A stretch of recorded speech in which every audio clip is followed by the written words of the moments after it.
Good morning, everybody. Welcome to Friday Focus on this, the 1st of May. Where's the year going? It's shooting past already. So we're here live this morning. Thank you for joining us. Thank you for being here. It's good to see you. We are getting into a different conversation this morning from some that we've had, but one that I've been eager to get into. Just as we begin, we're going live on LinkedIn and live on YouTube. If you are there and you want to leave a comment or you want to ask a question, please do. We will try and bring as many of those into the conversation as we can. And as you know, our kind of strap line is join the conversation. So please, we encourage you, join in this conversation. Now, remember, we're heading to our 50th episode. In the next couple of episodes, it'll be great to celebrate 50 episodes of Friday Focus. This was about just stopping to pause and think about some of the bigger issues. And today we're going to be thinking about the subject of maths in the curriculum. And I'm really welcome to the stage Tony Staniff. Now I'll get his title. It's the co-founder and Impact and Innovation Director of Rethink Maths. Now, I know, Tony, you've had many other sort of titles along the way. So welcome to Friday Focus. Thanks for being here. Tell us a little bit about your journey. Yeah, no, thank you, Chris. Lovely to be here. Thank you for inviting me.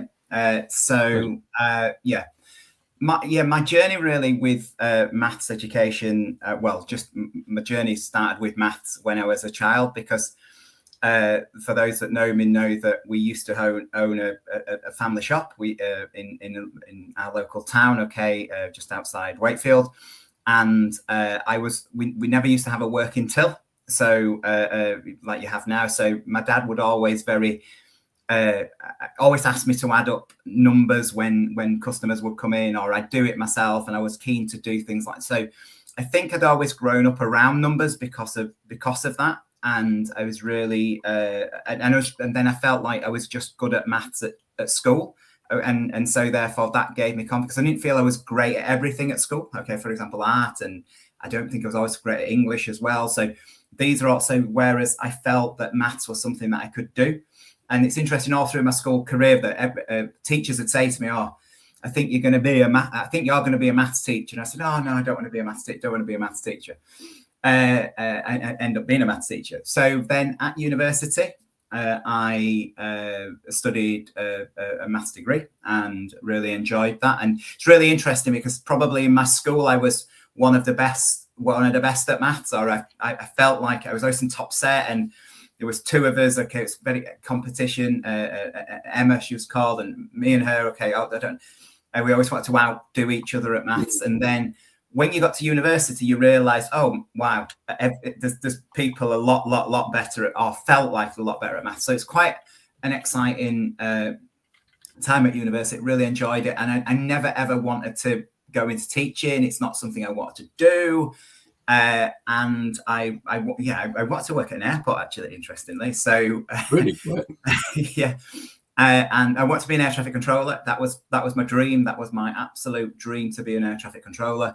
And I went through all the stages of that, and then I didn't get that role. And they said, but please apply again in 12 months' time. So I thought, okay, well, what could I do? And I remember hearing about we'd had some people at university come along encouraging us to consider teaching and going into teaching. And so I thought, well, I'll spend a year doing my PGCE in maths. And there were 40 of us on the course, and I absolutely loved it. You know, when you just feel I'm not saying I was just a natural in the classroom, far from it. I learned lots, etc. But yeah, I felt I really enjoyed it. What I really enjoyed was the feedback that you got straight away from the students in the classroom. Whether if they could do it, they tell you they could do it. If they couldn't, they would they'd let you know as well. And because I'm somebody who likes to keep everybody happy, I was always thinking of really, how can I make this clear? Right in my very, very first year of teaching, all that's going through my head is, how can I make this engaging? How can I make it interesting? But also then, how can I make it really clear so that these students in front of me understand what Pythagoras' theorem is, where it's come from, how to apply it, trigonometry. And so that has been what I've taken throughout my career. And I've taught now right from year 1 right through to year 13. Okay, I've done more in the secondary sphere, just to let you know. More of the primaries being just opportunities that have come up that I've taken just to further my knowledge, really. But really enjoyed that. I always really enjoyed maths teaching, and so then my first school, I progressed through the steps to becoming a second in maths and our responsibility for this, and before it was TLRs and everything else, responsibility points, forget what they're called now. That ages both of us. That does that. So then I went through that, and I was probably I was talking to somebody actually at a school last week about this. I was probably getting to the point where I was just becoming complacent.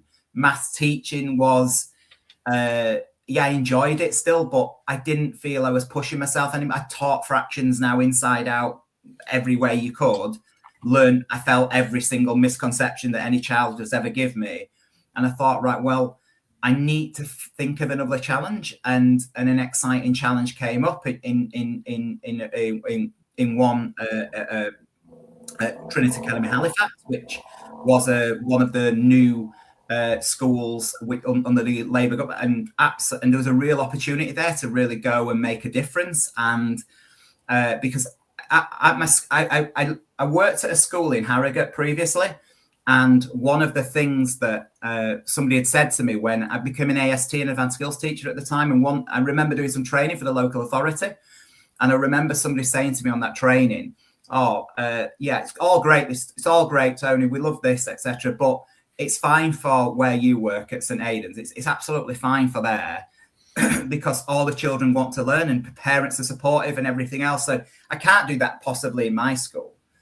And that made me really think, because maybe I've just got this belief that every single student does want to succeed and be successful in maths. And I think don't get me wrong, they sometimes try and convince you that they don't want to and everything else, but deep down I think every single person, adult, young child, adolescent, every single body wants to feel successful. I think that's what everybody wants to do, and and that success drives further success, that confidence builds confidence, and so on.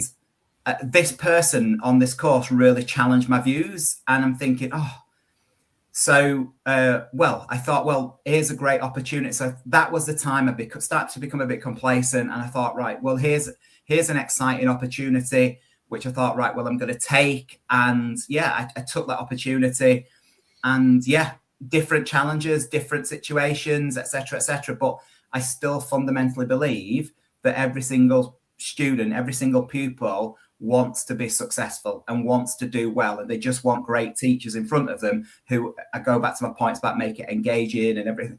So we transformed or helped transform maths there. I then went through parts of senior leadership and everything else, but maths kept coming back to me all the time. And then, if you remember, then in 2014 or 2010, Conservative government came in 2014, we had curriculum reform, and we were talking about really going up the international league tables in mathematics, and we wanted to make a big difference because we've been going down, etc.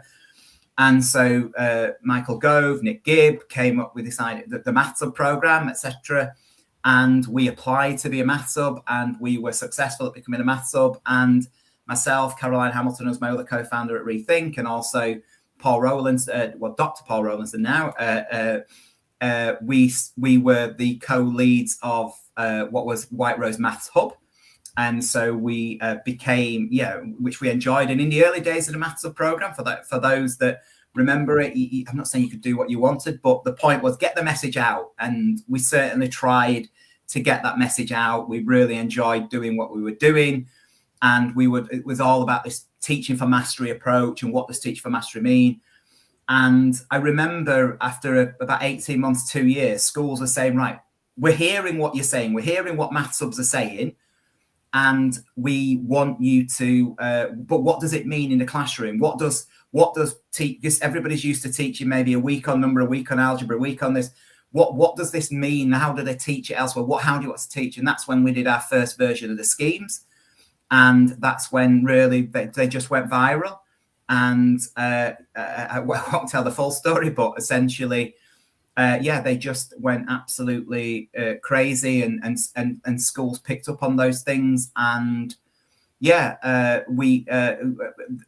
the problem, what we had due to the success of that, is that the maths hub was supposed to be regional or complete. And the problem is that because our work had got picked up more on a national scale, I think there was a lot of people who were thinking that White Rose Maths Hub were their local hub. Now, I just assumed that everybody knew White Rose and Red Rose counties and everything else, but I don't think that is the case. So, no.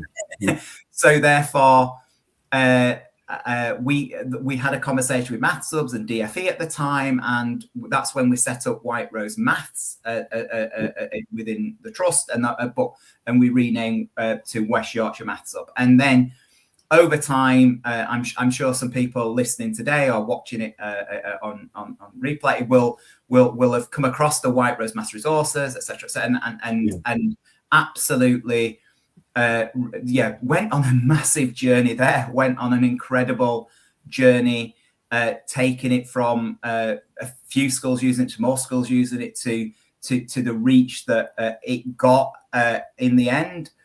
And and we then looked at science, but maths was always my passion. Maths was always what I wanted to do.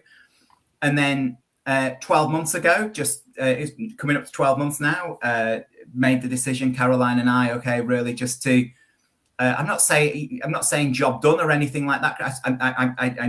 It weren't a case of right, that was it, okay, etc. But I felt that there was an opportunity to I was ready for I suppose a change, and probably a final change, really. And so do something alongside Caroline. We worked really well together as a pair. I'm quite creative and I've got lots of ideas. Caroline's very good at channeling ideas, etc. So we thought, right, let's set up Rethink Maths. And Rethink Maths is an organization that's been set up where we're mission-based, we're mission-driven.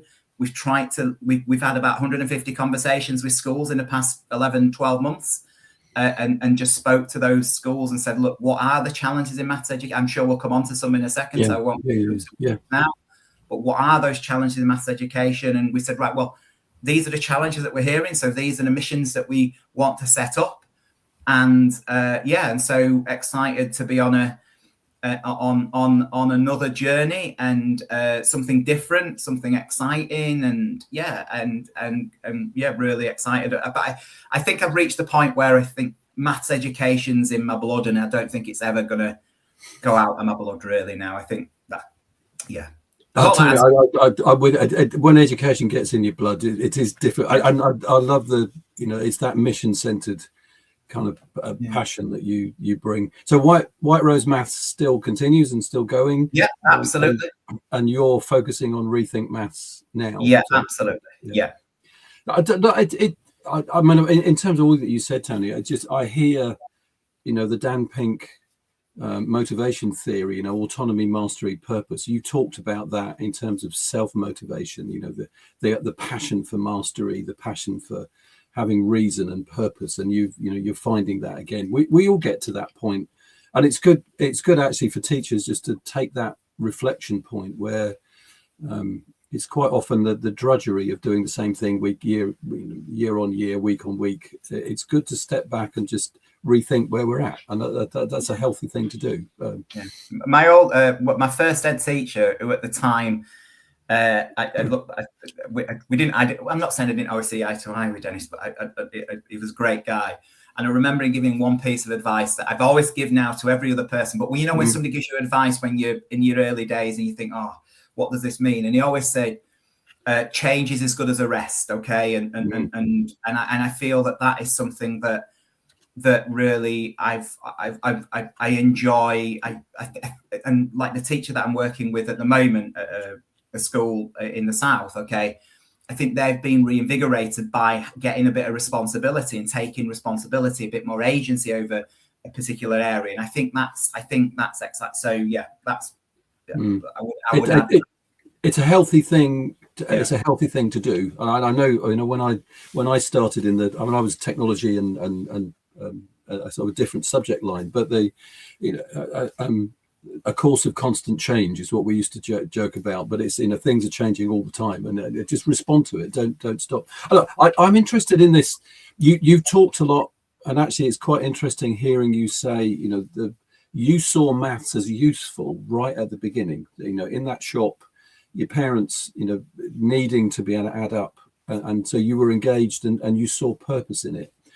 I'm going to say this at the beginning because I it's there, and it's not just I've in our work, I've dealt with a lot of school leaders that their first thing they say to me is, "Don't do maths," and they're writing and they're articulating things, but they've kind of disengaged with that thinking. You saw it as a necessary function, as something that was part of life.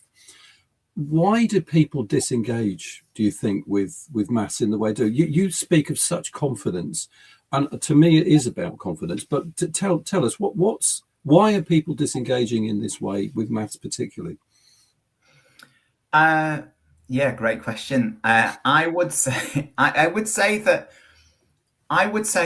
personally that clearly there was a purpose for what I was doing, but I don't think when I was a child I was recognizing the purpose. I think it's because I felt successful, right? And I think when you ever take on I used to love taking on a group that hated maths, okay, and they tell you at the start of the year, I don't like maths, sir, okay, and those were my favorite groups because because there's only one possible. Do you know what I mean? The only way is up with those groups, right? There is nothing else. So those were my favorite groups, and I used to say to the head of department, say, Brian, give me a group that hasn't enjoyed math, or if they come up from primary sometimes, etc. And so I'm not saying every single child, by the way, in the group didn't like maths, but I used to really enjoy that, and it used to be one of my early questions that I used to say to the group, right? How do you confident do you feel with maths? Have you enjoyed it, etc. And therefore, it was always my mission then, by the end of that year, to make sure every single child that I had in front of me would enjoy the subject. And I think for me, enjoyment goes back to them feeling successful, and successful goes back to feeling to making sure that learning is clear, that they understand it, that purpose is there as well, but they also see the beauty of maths. And I feel that is so, because I think there's maths and there's maths. I think there's maths that we do on a day-to-day basis, and we need and those elements, and then I think there's like the beautiful elements of maths as well. But I think every single person can enjoy all those elements. I'd like to think the majority of students who've gone through classrooms that I've been teaching and colleagues and great colleagues that I know have been teaching, loads of them, that they've maybe been just started to really enjoy maths. And I think they've enjoyed maths because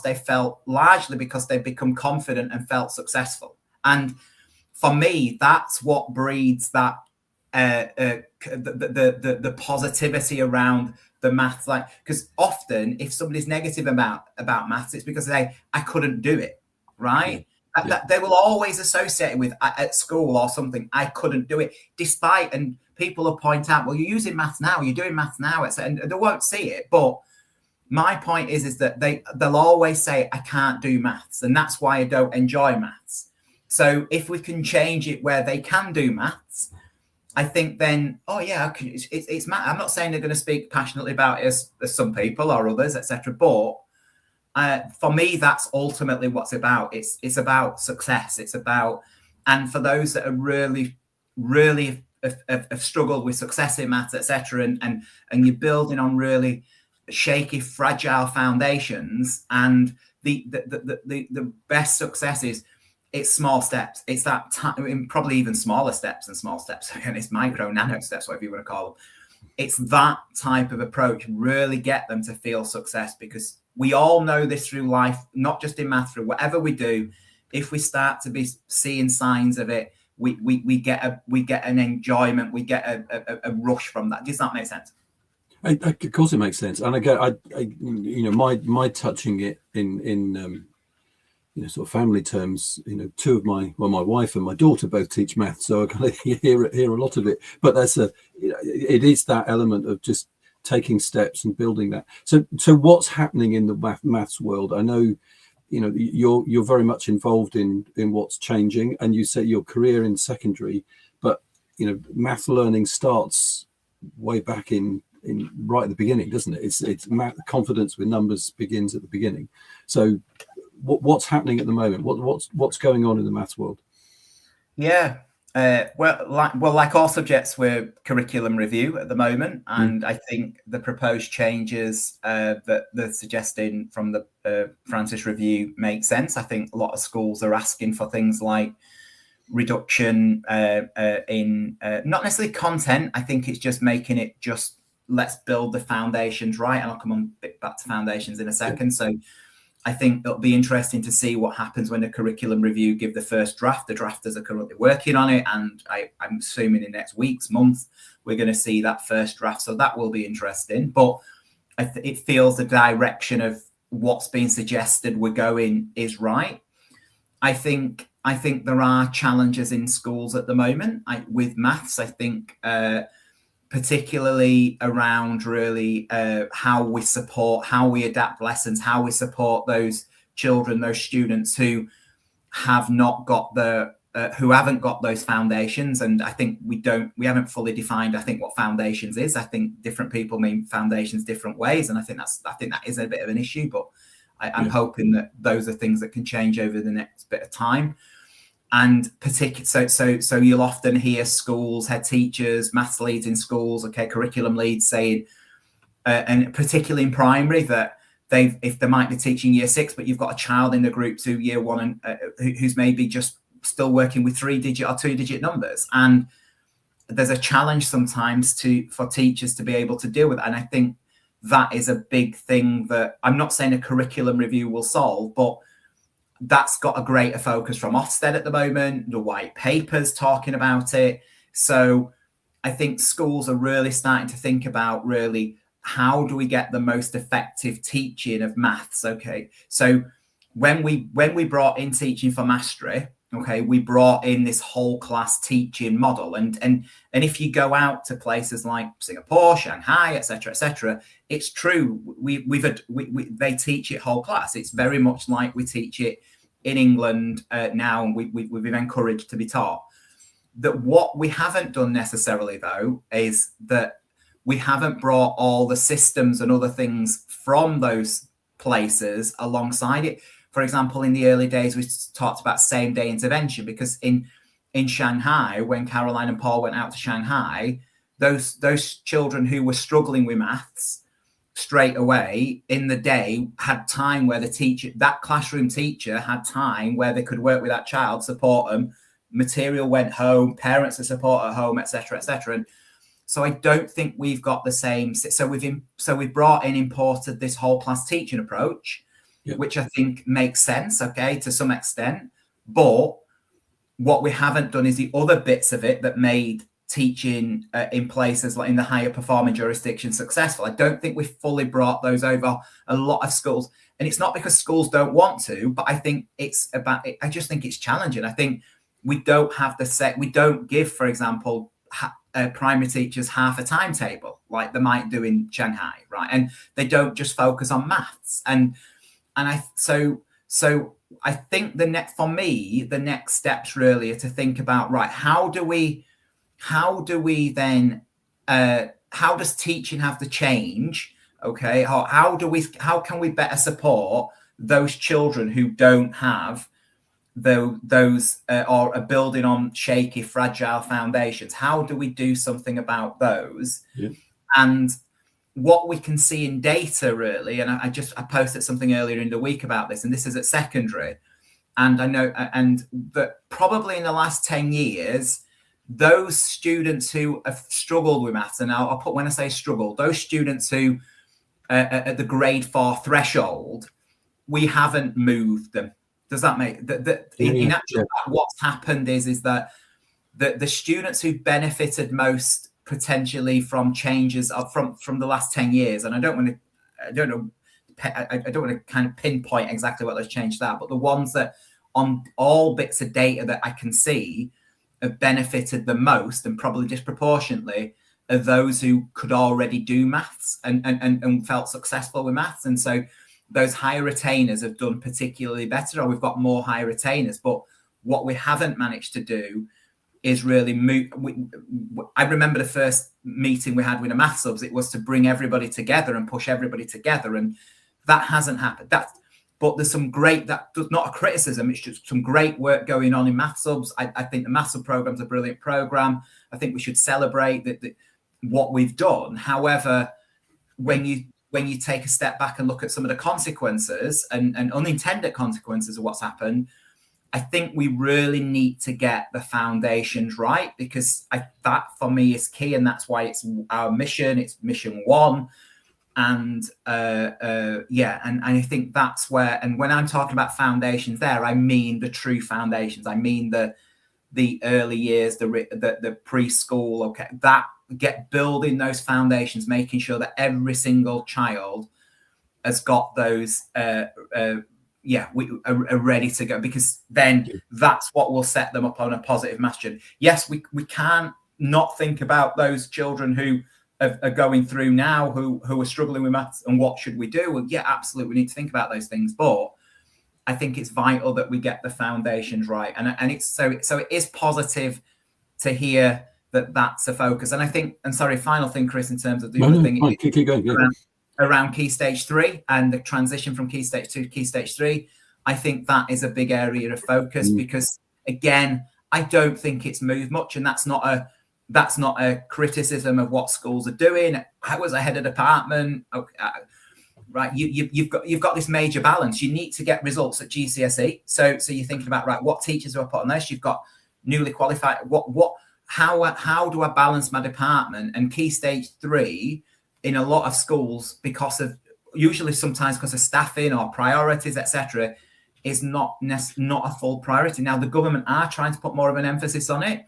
So I think the next couple of years are going to be interesting, but I think it's going to come with its challenges. And then I think for an organisation like Rethink Maths, I think we're trying to think about what can we do to support schools with those challenges. And so that's what we're thinking about. And there's lots of, I know certainly the work that we're doing in Smart Curriculum around structuring schools, and it kind of fits exactly with where you are in that balance of school design and the way that we put things together. I'm just going to pause a minute, Tony, and just do the social media, and we'll come back in 1 second. So thank you. If you're here with us, I can see on YouTube and on LinkedIn, we've got people in, whether you're watching this live or whether you're watching this after on the replays, please do like, share and subscribe, because we want more people to be engaged in the conversation.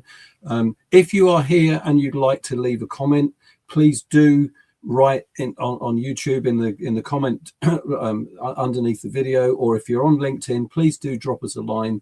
We can see them here in the studio, and we will bring them on the stage and talk about them and engage you in the conversation. So please do. But please, if you're there on LinkedIn, on YouTube, on Substack or on Spotify, please do like, share and subscribe and get involved in the conversation. Now, I'm going to say on the bottom of the screen, you will see Tony's website. So if you want to find out more about his work with Caroline, please do go to rethinkmaths.co.uk. I'm going to leave that running while we go back into the conversation.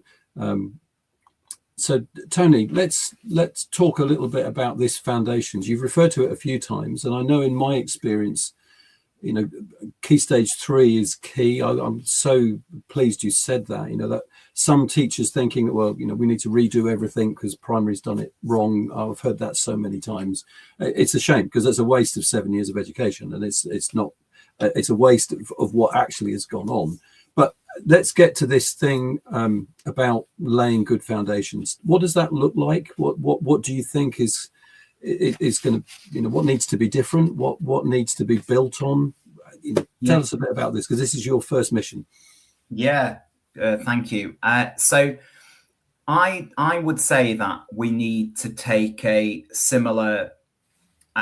When I say a similar approach to phonics in English, I don't mean everything's right with phonics in reading. Okay, just to be really clear. I think there are some challenges that schools face. I think whether children are just decoding but not understanding, I think those are all things. However, what to me is clear when you look at things within reading, for example, that teachers, when you watch their lessons in primary schools and everything else, they or reception classrooms, they really understand where the child is, right? They understand what sounds the child needs to know next. Okay, they understand that progression. They understand really what it is that those children need to know next, and also they know the gaps, they know what to focus on, and they work their absolute socks off and magic, and you can see it happening. They know every single and then parents know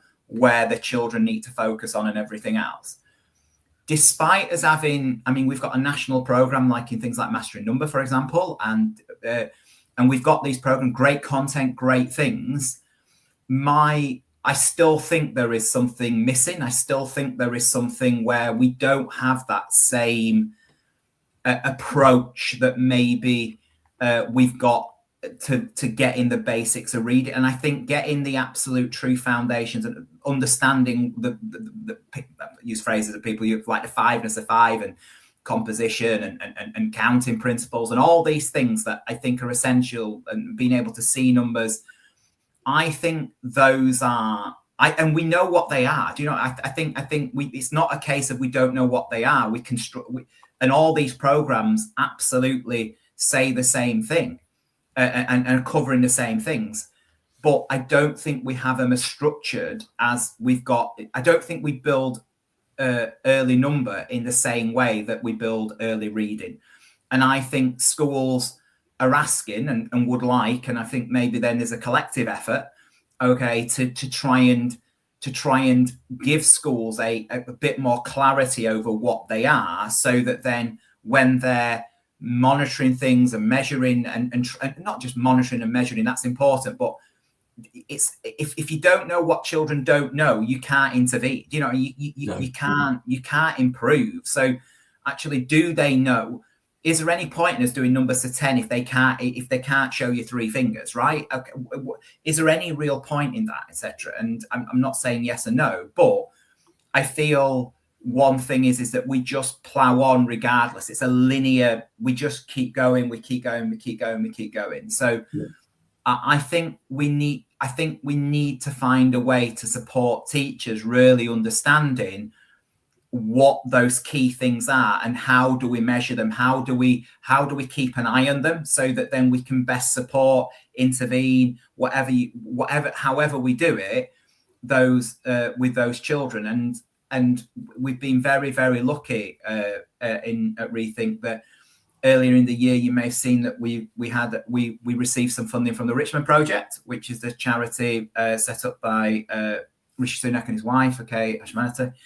And she and him have given us basically some funding to do some research into this area, and so that's what we're aiming to do. And we've had some conversations with other organisations, other groups, and everything. So it'll be interesting to see where that goes. But it's not a short-term thing, and we've got some we've got some schools, reception settings that we're working with really as well. So so we'll see where it goes, but I think that's what we mean by how we get those foundations right, okay, in mathematics. And it's good. I know, and we're going to bring onto Friday Focus. You talked about the Maths Hub, and we've got connections with secondary school and primary school maths leaders, and so the Eastern Region maths leaders. We're working on getting them here to really champion this idea of bringing the Maths Hub to life, and that. But it'd be really important to get that research in front of teachers, because research informed practice is always going to bring us to a stronger place, isn't it? Yeah, absolutely, 100%. That's great to hear. So, in terms of, what do you think needs to happen in terms of your, so in all the work that you've done with the schools? I know they're big questions, and we're not going to cover it because it's easy to stand here and say, we've both been in the education process for a long time, and we can stand and look at it and say, well, we could, if we were doing this. And I'm going to save my last question, that last, if there's one thing you could change. But what do you see is happening, particularly with Maths Hubs, and they're still embedded in the process, and they're still, going on. What do you see is happening? I mean, you refer to the sort of international work that's, so other countries that might be seen to be higher on the PISA tables, if that's a measure that you value. What's happening particularly, and what do you see teachers wanting to pick up on? I think,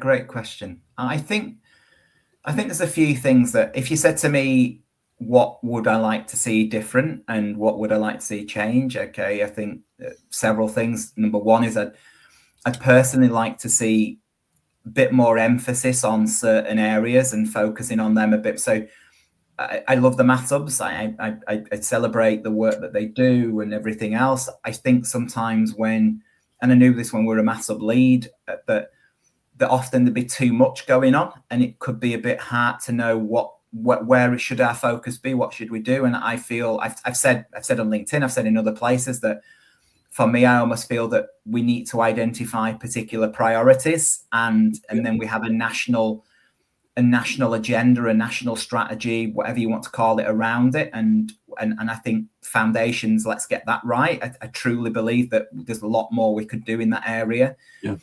And I think transition at Key Stage 3 is another area. And I think there should be I think that's the areas of focus that I particularly think we could focus on. And I'm not saying we shouldn't do any of the other things, and I'm not saying they're not important, but it's like when you try and focus on too many things, I think things get lost. And so I'm very much a fan of here's what it is. And I think we need to do more in maths education about defining purpose and what the purpose of each stage is. And I'm hoping that the curriculum review will do this. I'm hoping that we say, look, the purpose of Key Stage 1 is to let's get right additive reasoning or whatever that might be, and just making sure that that's right. And then the purpose of lower Key Stage 2 is this, because then if we've got a purpose where we want every single child to get to by the end of that phase or its primary purpose, because some children won't be there, okay, because of age and development, okay. So, but I feel that we need to, I feel it'd be amazing if we could just define purpose a bit more. Yeah. And so that's the first things I would say. I think that for me is absolutely important. And then the other thing, which relates then to teaching and learning, and this is maybe more me as a teacher, and I think it is an unintended consequence of things like COVID and schemes like Oaks, White Rose, and all other that I was there partly creating as well, is around, and I know lots of people are talking about this, around really how do we get teachers to feel like they've got more agency over those resources and those materials in the classroom to really bring it to life. Because it's true that I'll often go and see schools where teachers are just clicking next on a PowerPoint, and that upsets me, because I've never been a PowerPoint driven person anyway, but I feel that there is something around that, and I don't know how we do that. I don't know what the next generation looks like to be able to it, because my worry is that we're losing bits of engagement. And what's really interesting is the EF produced a report earlier on in this week, okay, around grouping, and the grouping findings were interesting, but I think more interestingly were the findings about what they saw when they went around lessons. And the vast majority of lessons were just the same, okay, in terms of teacher input. Teacher does an example, works example, all great pedagogical advice, I'm not saying it. Teachers, interestingly, were reporting that they were doing like peer peer talking, peer tasks, and do you see doing these things and getting them to think, reason a bit deeply. But when lessons were observed, that wasn't going on. Now that might be purely because of the lessons observed that it weren't. But I do think there is something about those things that we need to think about. And then whenever I say that, people say, "Oh, that's discovery learning." No, I'm not talking about discovery learning. I'm not talking about let's just go off for an hour and find something out. I'm talking about there are elements of like cooperative learning, children working together, thinking.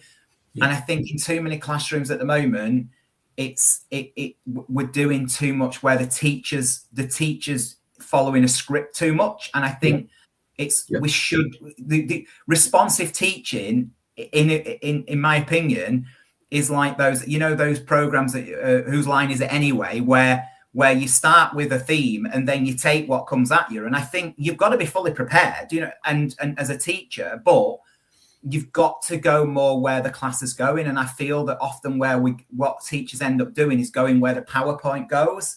Now, sometimes that's right, sometimes it's not though, and you can see it. And I think that responsive teaching.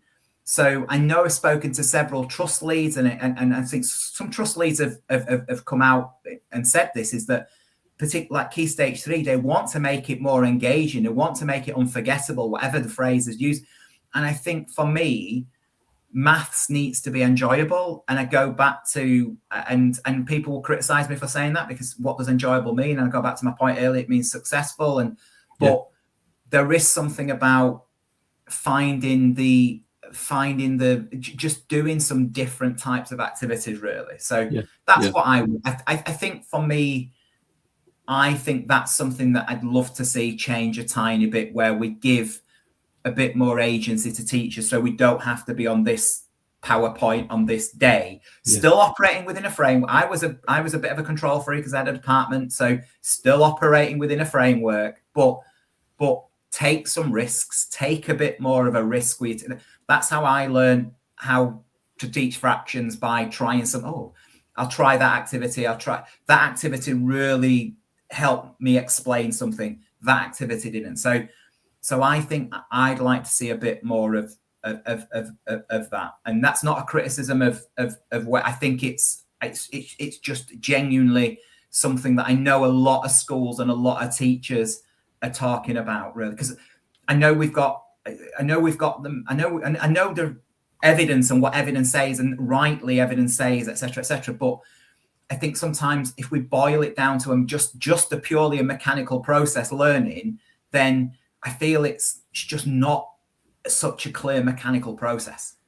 And I think I know I come back to this whole thing about motivating children.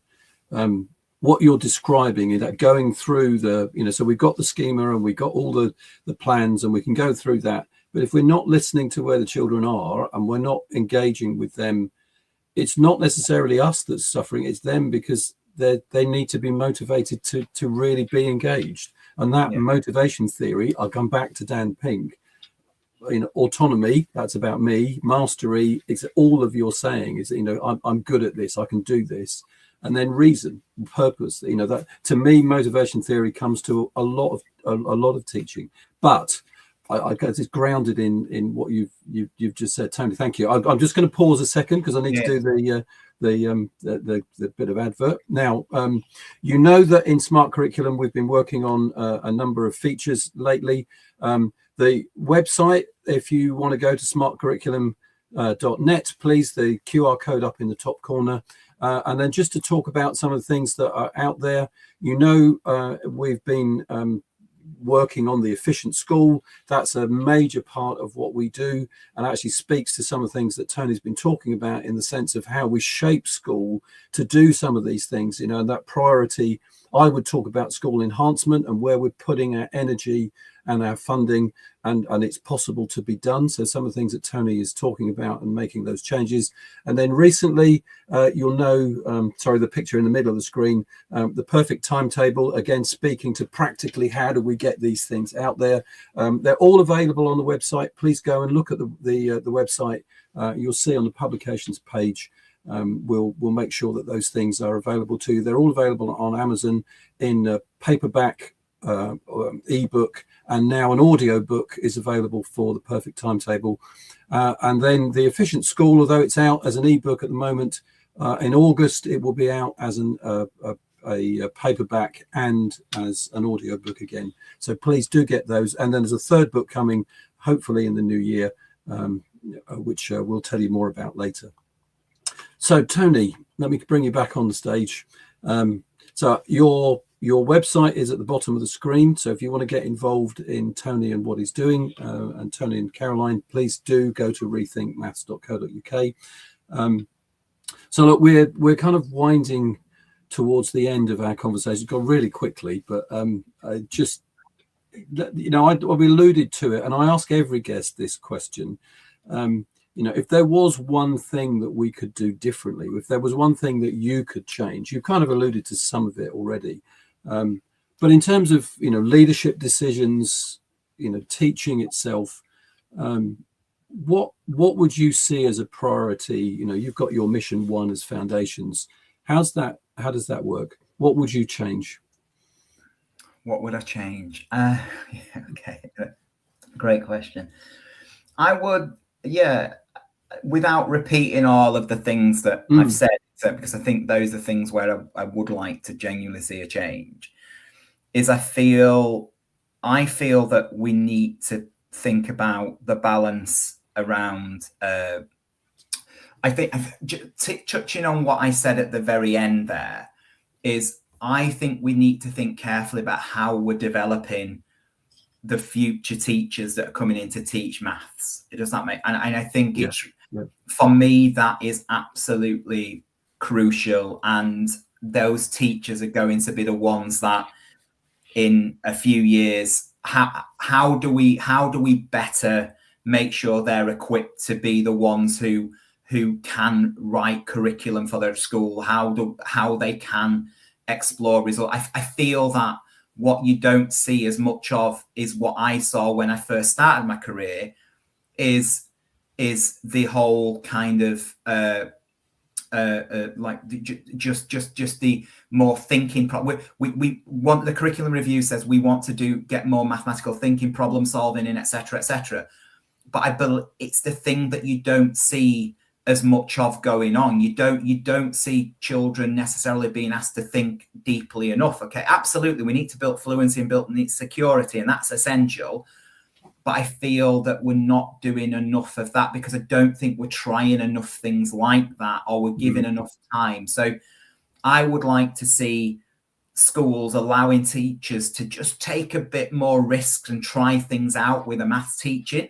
Because I think that's how we learn. And people will say to me, oh, but what about the evidence, this. But I look back to the last 10 years and what we've done over the last 10 years. And in maths education, in the last 10 years, if you look at the national reference test, we haven't shifted that grade for, we just have not shifted it, right? So despite all this investment, so I would say that we need to think a bit more about really giving teachers a bit more freedom, rather than have to be on this slide at this time in this lesson. I think, for me, give a bit more freedom, like you say, within a framework, within some sort of, absolutely. And so for me, that's what I would say. And that's what I would do if I was a head of, whether I'd be allowed to as a head of department, I don't know now. But if I was a head of department, I'll trust my staff. I absolutely trust my staff, okay, to make the decisions that's right for that class in front of them, really. Yeah. I mean, that's a theme that I hear many times over. You know, that teachers need, you know, they're professionals and they need to be, you know, kind of engaged in that you know, making decisions about what's in front of them. And I think, you know, you and I, Tony, have been around the teaching profession. It's 42 years for me this year. And I remember when I started, it was, you know, what do you want to do? You take your class, and, you know, it was a profession and we were given that space.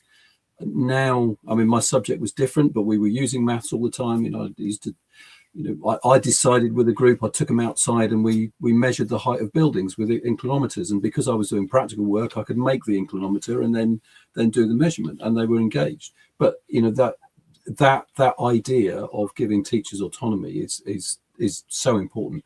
I'm just going to bring on the stage. I haven't got your name. Just thank you for commenting.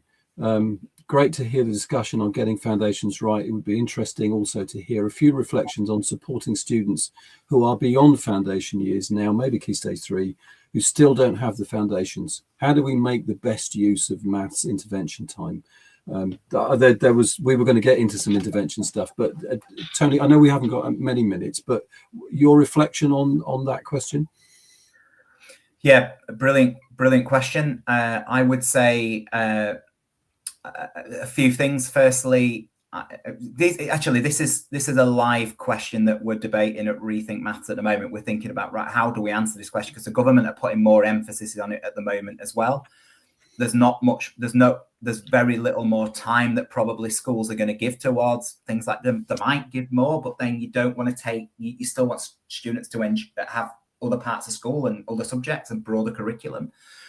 So I think one of the things that I notice is that what schools sometimes do is that they will often do the same thing, and so they'll use the same resource, they'll use the same, but it might be from an earlier year group or something like this. I think what I'd encourage schools to do is think a bit more about, really, if that hasn't worked for that group there before, okay, then how do I need to change the intervention?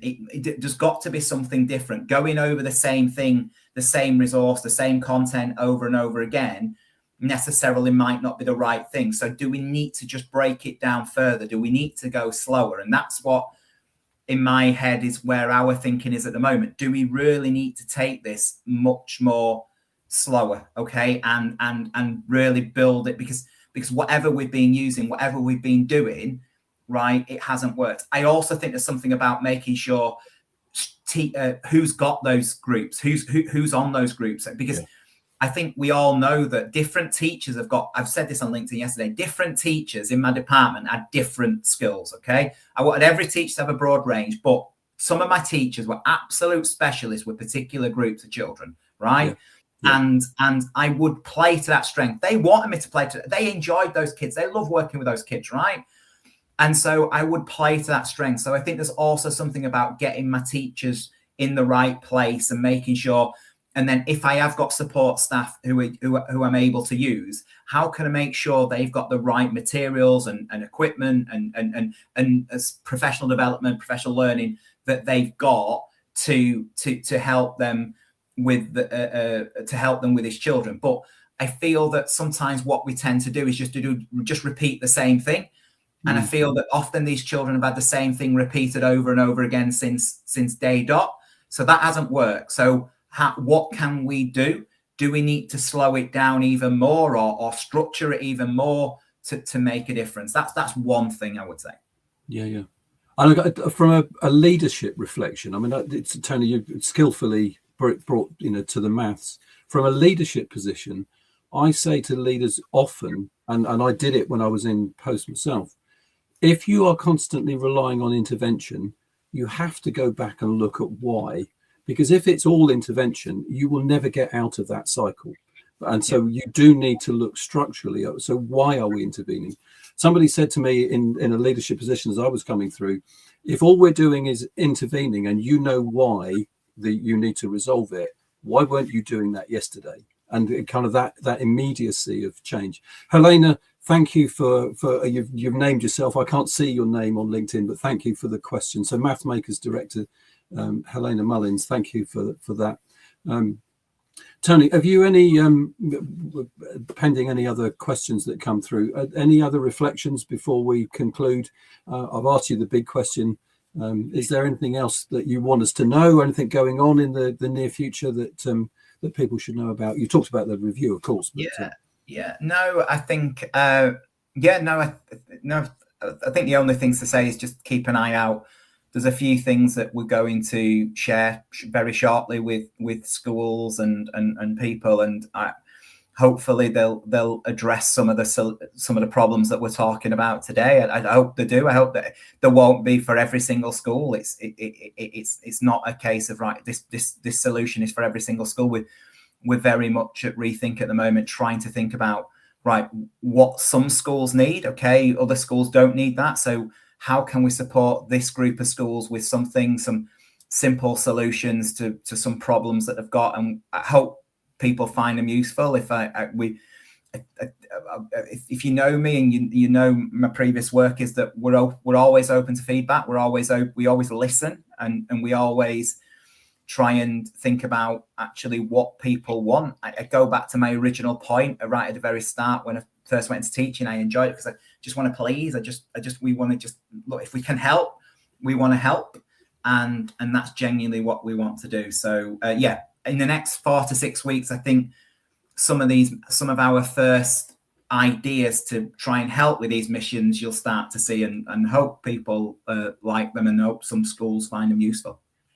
Well, in terms of the successes of what you've done so far, Tony, I'm sure that's an understatement from your part, because people have bought into it greatly. But thank you for being here, and I'll speak to you again in a second. Guys, thank you very much. And for those that are listening on YouTube and LinkedIn and leaving comments, please don't stop your comments as this remains available. You can leave a comment, and Tony and myself and my team will be there to respond if and when you wish.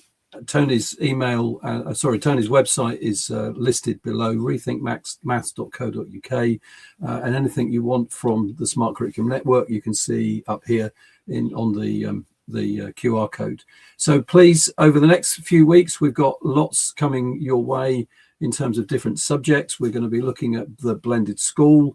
We're going to be looking at stress again and teaching, but we are going to come back to questions about maths, and we've got some practitioners lined up, like Tony, some people in the classroom that are involved in the maths hubs in regions of the UK and internationally. So please, there's lots going on. Please do get involved in the conversation. Just leave your comments and we'll respond. But thank you for being here. We'll see you in a couple of weeks' time. Thanks very much. Take care and get involved in the conversation.